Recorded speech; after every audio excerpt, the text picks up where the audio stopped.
Ebana, ujambo na karibu sana mtazamaji wa Bongo Super Media.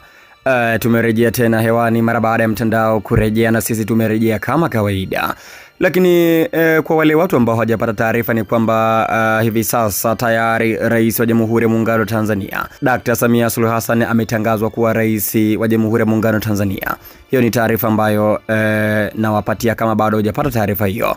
Lakini pia kutokana na machafuko mbalimbali ambayo yametokea katika uchaguzi, leo ameweza kuzungumzia sakata lote ambalo limetokea katika nchi ya Tanzania. Papa Leo ameiombea Tanzania kufuatia siku kadhaa za ghasia zinazohusiana na uchaguzi katika taifa hilo la Afrika Mashariki. Mkuu huyu wa kimataifa wa zaidi ya Wakatoliki bilioni 1 alitumia misa yake ya Jumapili katika uwanja wa St. Peters kuomba amani na kukomeshwa kwa machafuko nchini Tanzania.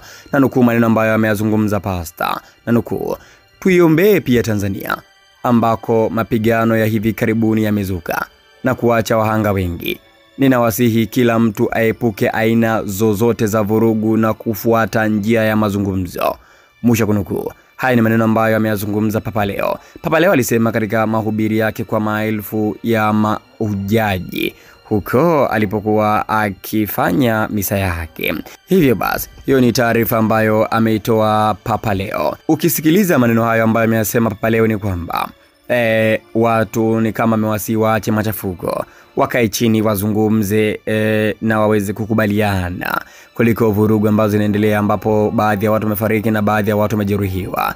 Hivyo mtazamaji wa Bongo Super Media, nadhani umesikia vizuri kabisa hayo maneno ambayo kazungumza Papa Leo kuhusiana na hiki ambacho kimetokea, kwamba wakae chini watu waache vurugu, wazungumze na serikali nini hasa kifanyike. Wewe maoni yako ni yapi kuhusiana na hiki ambacho amekizungumza Papa Leo? Andika maoni yako hapo katika sehemu ya comment na tukutane tena katika video nyingine. Ndio tumerejea hivyo, bye bye.